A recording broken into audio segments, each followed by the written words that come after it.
லைஃப்பில் கண்டிப்பாக எல்லாருக்குமே ஜெயிக்கணுன்ற ஒரு ஆசை கண்டிப்பாக இருக்கும்.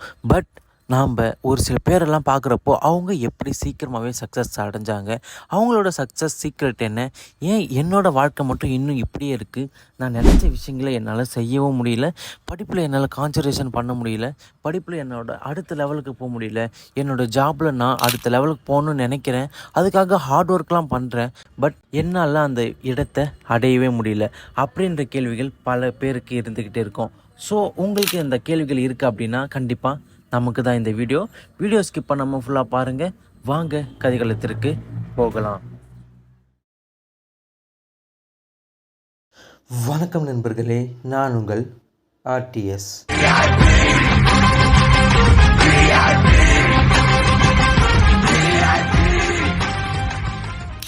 வெற்றியாளர்களோட மிக முக்கியமான பழக்கங்கள் ஒன்று என்ன தெரியுமா? பர்ஃபார்மன்ஸ். அவங்களோட பர்ஃபார்மன்ஸ் வேறு லெவலில் இருக்கும். கண்டிப்பாக நாமளும் அந்த பர்ஃபார்மன்ஸை ஃபாலோ பண்ணியிருப்போம்.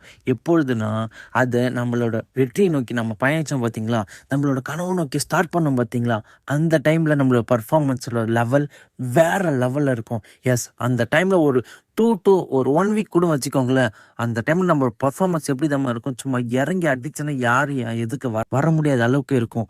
அப்படி நம்ம வேலை செஞ்சுருப்போம், அப்படி நம்மளோட கனவுக்காக உழைச்சிருப்போம், அப்படி நம்ம ஸ்டடீஸ்க்காக இறங்கி படிச்சிருப்போம், நிறைய நோட்ஸ் எடுத்திருப்போம். கண்டிப்பாக உங்களோட கனவுக்காக நாம் கண்டிப்பாக இறங்கி வேறு லெவலில் வேலை செஞ்சுக்கிட்டே இருப்போம். பட் நம்மளோட performance day by day increase ஆகணுமே தவிர டிக்ரீஸ் ஆகக்கூடாது. ஆனால் நம்மளோட பர்ஃபார்மன்ஸ் ஒரு 1 வீக் கழித்து பார்த்திங்கன்னா கண்டிப்பாக டிக்ரீஸ் ஆகிடும். அதுக்கு காரணம் நம்மளோட ரிசல்ட்டை அங்கேயே எதிர்பார்க்க ஸ்டார்ட் பண்ணிவிடுவோம். என்னடா இது, இவ்வளோ கஷ்டப்பட்டு உழைக்கிறேன், இவ்வளோ நாள் நான் சாதாரணமாக உழைச்சப்போ கூட எனக்கு அந்தளவுக்கு நமக்கு கஷ்டம் தெரியல, பட் இப்போ நான் கஷ்டப்பட்டு இறங்கி வேலை செய்கிறேன், ஆனால் நமக்கு ரிசல்ட்டு கிடைக்கவே மாட்டேங்குது. இவ்வளோ கஷ்டப்பட்டு நான் வீடியோ போகிறேன், என்னோடய வியூஸ் இன்க்ரீஸே ஆக மாட்டேங்குது. டே பை டே இன்க்ரீஸ் ஆகினாலும் பரவாயில்ல, ஒரு கான்சியஸ்டான லெவலில் இருந்தாலும் பரவாயில்ல, ஆனால் டிக்ரீஸ் ஆகிக்கிட்டே இருக்கு, என்னோடய ஃபாலோவர்ஸ் கம்மியாகிக்கிட்டே இருக்காங்களே அப்படின்னு நம்மளோட சக்ஸஸை அந்த இடத்துல நம்ம எதிர்பார்க்கறதால நம்மளோட பர்ஃபார்மன்ஸோட லெவல் கம்மியாகிக்கிட்டே இருக்குது. பட் இந்த வெற்றியாளர்களோட ரகசியம் என்னென்னா, அவங்க அந்த ரிசல்ட்டை எதிர்பார்க்கவே மாட்டாங்க. அவங்களோட வேலை என்னென்னா அவங்களோட பர்ஃபார்மன்ஸை இன்க்ரீஸ் பண்ணிக்கிட்டே இருக்கணும், அவங்க செய்கிற வேலையை டே பை டே இன்க்ரீஸ் பண்ணிக்கிட்டே இருக்கணும். இன்னும் எக்ஸ்ட்ரா வீடியோஸ் எப்படி போடுறது, நான் அடுத்த மாதத்துக்கு எப்படி வீடியோ போடுறது அப்படின்னு அவங்களோட பர்ஃபார்மன்ஸில் இன்னும் ஹெவியாக ஏற்றிக்கிட்டே இருப்பாங்க. அவங்களோட ஸ்கில்ஸ் லெவலில் லேர்ன் பண்ணிக்கிட்டே இருப்பாங்க. அடுத்து தான் என்ன பண்ணிக்கிட்டே இருக்கணும் அப்படின்ற மைண்ட் செட் மட்டும்தான் அவங்களோட மைண்ட் செட்டில் இருக்கும். அப்படிப்பட்ட எண்ணம் மட்டும்தான் அவங்களோட மைண்ட் செட்டில் இருக்கும். தான் எப்படி இன்னும் மேலே போய்கிட்டே இருக்கணும், எப்படி இன்னும் பெட்டரான வீடியோஸ் கொடுக்கணும் அப்படின்னு அவங்களோட மைண்ட் செட்டில் இருக்கும். ஸோ இது வீடியோக்கு மட்டும் இல்லை, பல பேரோட பல வெற்றிகளுக்கு நீங்கள் உங்களோட வேலையை செஞ்சுக்கிட்டே இருக்கணும், உங்களோட லேர்னிங்கை அதிகரிச்சுக்கிட்டே இருக்கணும், உங்களோட ஸ்கில்ஸை வளர்த்துக்கிட்டே இருக்கணும். பிகாஸ் பர்ஃபார்மன்ஸை ஃபஸ்ட்டு கீ. நீ எப்படி பர்ஃபார்ம் பண்ணுறியோ அதுதான் உன்னோட வெற்றிக்கு அழகு. இது மட்டும் போதுமா? பர்ஃபார்ம் பண்ணால் மட்டும் போதுமா? போதவே போதாது. அதுக்கு நம்ம கூட நம்மளோட ஃப்ரெண்டு ஒருத்தன் இருக்கான், ப்ராக்டிஸ். எஸ், பயிற்சி.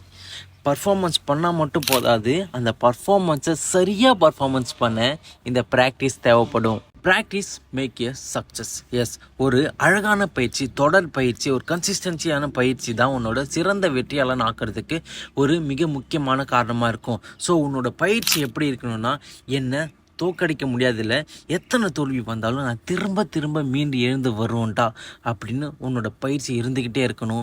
பிகாஸ் இவ்வளோ போட்டியான உலகத்தில் நம்மளோட பெட்டராக பர்ஃபார்மன்ஸ் பண்ணுறவங்க நிறைய பேர் இருக்காங்க. அவங்கக்கிட்ட இருந்து நாம் எப்படி இன்னும் நிறைய விஷயம் கற்றுக்கிட்டு நம்மளோட பயிற்சியை இன்னும் அதிகரிக்கணும். நம்மளோட பயிற்சி தான் நம்மளோட வெற்றிக்கான திறவுகோல். ஸோ உன்னோட பயிற்சியை பெட்டர் லெவலில் நீ பயிற்சி பண்ணிக்கிட்டே இருக்கணும். டே பை டே உன்னோட பயிற்சி நீ அனலைஸ் பண்ணி என்ன தவறு செய்யணும் அதை சரி செஞ்சு உன்னோட பெட்டர் வெர்ஷனை நீ கொடுத்துக்கிட்டே இருக்கணும். ப்ராக்டிஸ் தான் நமக்கான வெற்றி. ப்ராக்டிஸ் பண்ணிக்கிட்டே இரு. உன்னோட பயிற்சி கண்டிப்பாக ஒரு நாள் உன்னோட வெற்றியை உங்ககிட்ட கொண்டு வந்து கொடுக்கும். பிகாஸ் ப்ராக்டிஸும் பர்ஃபார்மன்ஸும் சேர்றப்போ யார் நினச்சாலும் சரி, எந்த ஒரு சக்தி உங்களை தடுத்தாலும் சரி, எவ்வளோ டிஸ்ட்ராக்ஷன்ஸ் வந்தாலும் சரி, எப்படிப்பட்ட டிப்ரெஷன் லெவலுக்கு நீங்கள் போனாலும் சரி, இந்த 2 விஷயம் உன்னோட கனவுக்காக, உன்னோட வெற்றிக்காக நீ உண்மையாக போராடுற அப்படின்னா கண்டிப்பாக நீங்கள் போராடுறீங்க அப்படின்னா கண்டிப்பாக நீங்கள் வெற்றி அடைஞ்சே தீரலாம். ஸோ கண்டிப்பாக நாமளும் ஜெயிக்கலாம். இந்த ஒரு பதிவு உங்களுக்கு பிடிச்சிருக்கு அப்படின்னா மறக்காமல் நம்மளோட வீடியோக்கு ஒரு லைக் போட்டுருங்க. உங்களோட ஃப்ரெண்ட் வெற்றிக்காக போராடிக்கிட்டு இருக்காங்க அப்படின்னா அவங்களுக்கு இந்த வீடியோவை ஷேர் பண்ணுங்கள். கண்டிப்பாக நம்ம எல்லாருமே ஜெயிக்கலாம். ஸோ நம்மளோட பேஜை மறக்காமல் சப்ஸ்கிரைப் பண்ணிக்கோங்க. மீண்டும் அடுத்த ஒரு அருமையான கதைகளத்தில் உங்களை வந்து பார்க்குறேன். ஆர்டிஎஸ்.